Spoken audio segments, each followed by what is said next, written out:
I was thinking today and just kind of love it on Lilo, asking my team, what should I talk about really quick? I think what I really want to talk to you about is just a very hard subject, and particularly hard in American culture. Not as difficult in Native cultures, because in Native cultures, any kind of Aboriginal culture, Eastern culture, Hawaiian culture, other Native cultures that are much more in tune with the land and the cycles of rhythms of life, they approach death in a very different way. They really see death as just a circle of life. There really is creation energy, transformation energy, and completion energy. And they really see death as both creation energy that we transition to the new, and also completion energy that we are done with this particular life in this particular body. So, and then creation energy is when you get to leave your physical body and you get to transition on to the other side. And the other side, you guys, is the great, we talk about it's the great unknown, it's the great mystery. We really don't know what's on the other side. We're fortunate that we have accounts of near-death experiences. We have people who have intuitive abilities. We have mediums, we have psychics, we have people, ordinary people that are all healers and feelers, ordinary mystics, which is what I consider myself. And I consider so many of you that are on here today support me. You guys are ordinary mystics, which also means you're extraordinary mystics as well, right? You're extraordinary human beings. So on Lilo's passing today, she's my animal, she's my dog, she's my fur baby. But, I've been upfront about mom and dad's passing and other things. And I know many of you on here have lost loved ones, or not really lost them, because we never lose them. They are always, always with us. It just feels like we lose them because we no longer have them in physical form. But you have gone through the experience of transitioned loved ones, animals, friends, lovers, relationships, husbands, wives, spouses, moms, dads. We've pretty much all at a certain age lost somebody, right? It feels like a loss. Again, we have seen people transition. So I think I just wanted to take the time to tell you and to say that I perceive death very differently now, particularly now that I have access to the other side. And that when I'm in a reading, if my my client, thinks about their transition loved one, and if it's right, and if there's a message, I mean, there's a lot of variables going on there. But if they think about them, they put the GPS on them, and then they bring in their loved ones. And then the loved ones will come in and give a message. And usually the messages are very simple, right? Usually it's either an apology because there was some wrongs that they want to right through me, or it's simply an affirmation of love.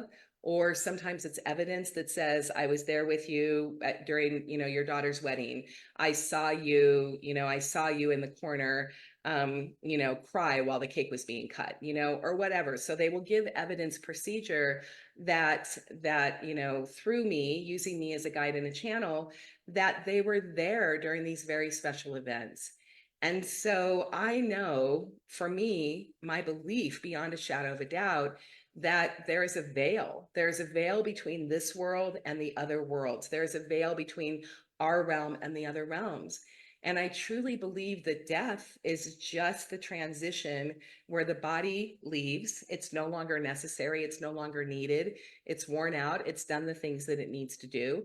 And it is being left behind. And it is time to go on to that other place. And I also believe that that other side and that other place is beautiful.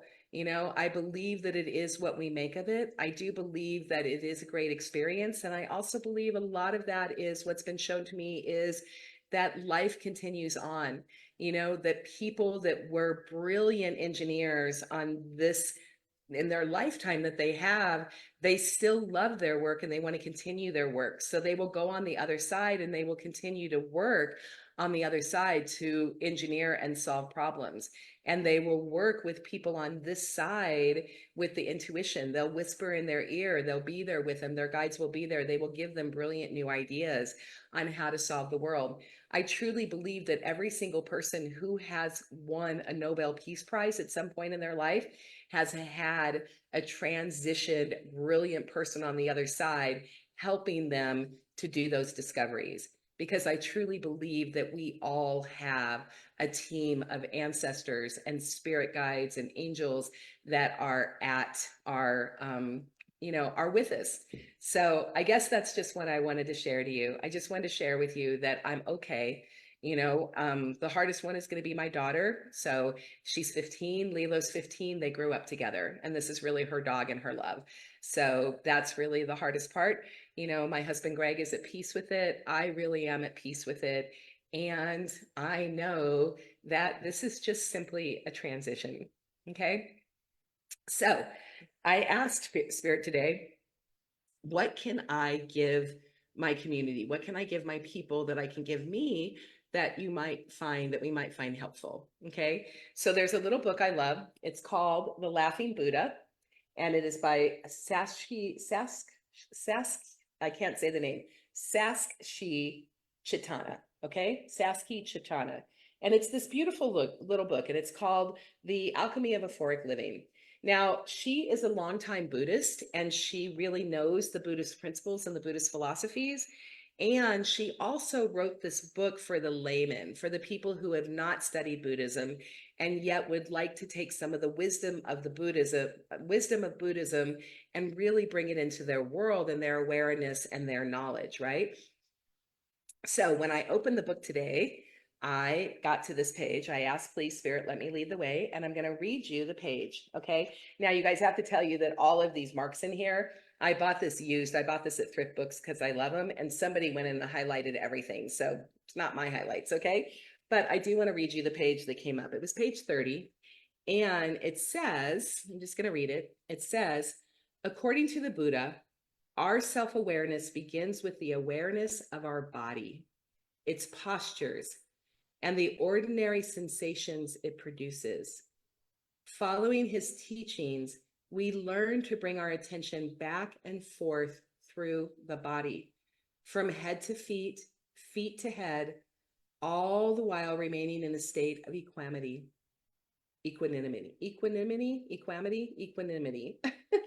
Hard to say.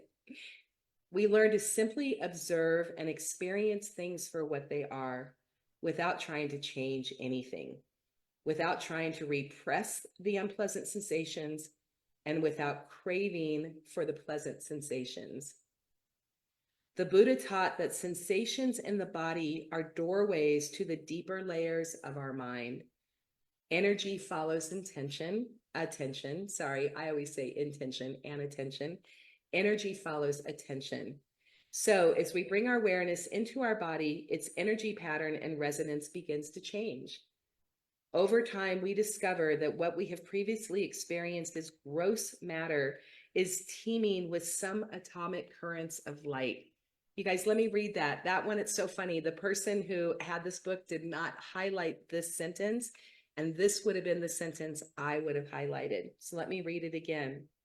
Over time, we discover that what we have previously experienced as gross matter, the physical, the heaviness, the body, is teeming with subatomic currents of light, the spirit, the space in between, the light within us, the light that is in our cells, and the very, very quantum being of who we are, which is light, the subatomic currents of light.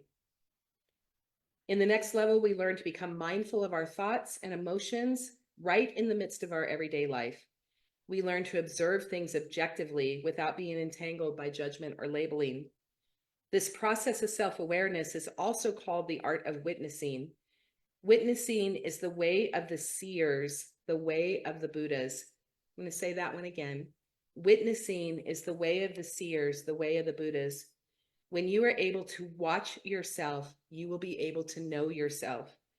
When you know yourself, you will go beyond the land of sorrow. You guys, that was the line that got me. That was the line that I know that let Spirit lead the way. Okay. When you know yourself, you will go beyond the land of sorrow. It is said that by observing others, you become wise, and by observing yourself, you become enlightened. Okay. This was the message of the Buddha. This was the message of the Lao Tzu, the saying, know thyself. It was also written on the temple of the Oracle at Delphi in the ancient Greece. You need to understand yourself on all levels. Okay. And then the last thing it says, are you thinking this is easier said than done? True. You need patience, persistence, and above all, a rock solid intention to do it. Okay. In the beginning, however, the reward is so vast and so magnificent that in the long run, you will be happy that you tried it. Okay. So I just wanted to read that to you. I know that's long. I know reading something on live streaming is not easy, but I just want to go back to again that last line, which is when you know yourself, you will go beyond the land of sorrow. It is said by observing others, you become wise, and by observing yourself, you become enlightened. So I think that's the message that I just want to give you today is that, I am living my spiritual self and I'm also living my physical self. I'm living my spiritual being of knowing that Lilo and all of us, whoever passes, myself included when it's time, that we will go on and we will transition on and there is something else for us. I know that with every fiber in my being because I've been shown it. And I'm also living my human self, which is the mother in me, right? I'm the mother of this fur baby. I'm the mother of my daughter. And we have to do this process. And I also know that it is the most beautiful act of unconditional love that we can give when we love our pets and we love our people and we love our everything, right? When we give love unconditionally to the very end, there really is nothing more beautiful in life. Okay.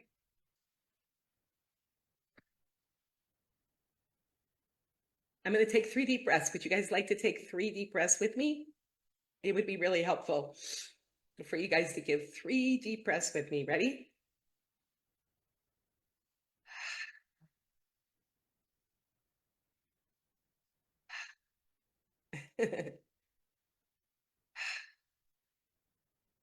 Okay. Okay, everybody. I appreciate you being here. I really appreciate you listening to that. I appreciate you being through it and just being here and supporting me in all ways. And, it just feels good after 4 years together, right? More than 4 years together, because it was May 2020 when I did my first live stream.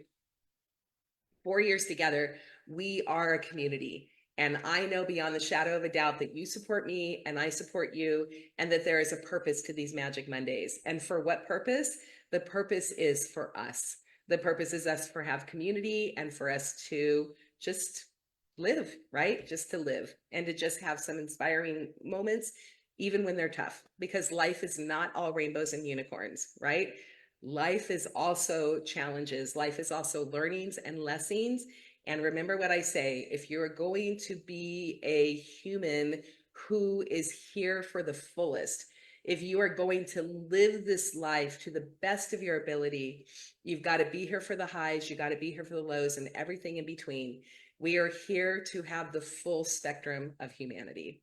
And so that's what it is. So, you know what? I'm celebrating today. I'm celebrating this little dog's life, and that, I didn't pick her out. She came to me because she was in crisis and she needed to come to me. And you know what? I've got to have 15 years of her love. And so I'm celebrating her. So let's celebrate, you guys, and let's